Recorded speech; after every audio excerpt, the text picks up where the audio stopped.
A little sports here on a Friday as well. It's been a long season of college football, and as we wrap it up, 4 Heisman Trophy finalists will be on the stage here in New York City tomorrow night, and they'll give out the award, best player in the nation. Chris Vannini has been kind enough to help us out a number of times in recent weeks talking college football, the senior writer at The Athletic. And Chris, thanks for coming back. I'll put them up here. Jayden Daniels, LSU, Marvin Harrison Jr. is going to be a terrific pro receiver, everybody thinks, out of Ohio State. Bo Nix, the quarterback from Oregon, the Auburn transfer, and then Michael Penix Jr. from Washington. So it's a weird season. I mean, early in the season, there were all kinds of different players that were up there that were going to be favorites, but I guess everybody's talking about LSU's quarterback now. What's the latest?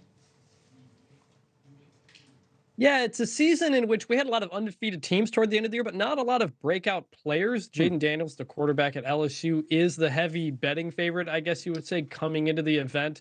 I have a vote. I'm not allowed to reveal my vote until after the ceremony, but it's the 89th Heisman Trophy. It's been going on since, I think, 1935. And it is a weird year, and none of those quarterbacks either are going to be top 5 picks. It's one of those years where you don't have a guy you're going to see necessarily light up the NFL next season. Yeah, it is funny. We'll try to get you to hint at it. We'll try to read between the lines. No, I'm kidding, to see who you're going to vote for. But I wonder if Bo Nix, because you're right, USC's quarterback is by far the biggest prospect. Everybody thought maybe he'd win it. But I wonder if Bo Nix of Oregon would have won it if he had, maybe he still will, but it would if he had a better, finish to the season against Washington in that game.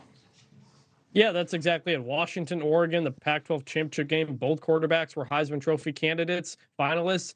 Bo Nix was the betting favorite going into that game, but he didn't have a very good game. And since that has happened, Jayden Daniels for LSU, who did not play, has jumped up to the betting favorite. Michael Penix Jr. played pretty well in the game, but he's a distant second in terms of the betting lines at this point. And he has 2 wins over Oregon, 2 wins over Bo Nix. So it feels like if anybody's going to upset Jayden Daniels for the Heisman Trophy, it would be Penix. We were just down in Alabama, of course, for the debate, but anytime you're in Alabama or Tuscaloosa, at least somehow the conversation always comes back to football. I know it wasn't one of the names we mentioned, but a lot of people were talking about kind of dark horse candidate being their quarterback with how he played at the end of the season. And maybe if the season was a little longer or something, but that was not a lot of talk earlier this season, but there was a lot of talk at the end.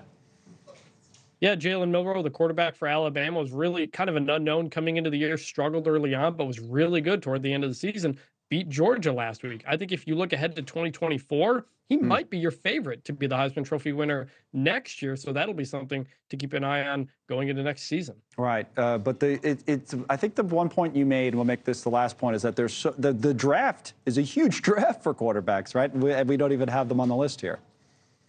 Yeah, Caleb Williams, last year's winner, might be the #1 pick. Drake May from North Carolina also could be the #1 pick. Marvin Harrison Jr., the Ohio State receiver, who is a finalist, he's not going to win the award, but he potentially could be will be a top NFL draft pick as well. So of all the names, he's the one you're going to hear a lot of in the NFL next year. Yeah, that's what the experts like you seem to think. Chris, we'll see afterwards. We'll talk to you about your vote at some point, but we appreciate you as always coming on.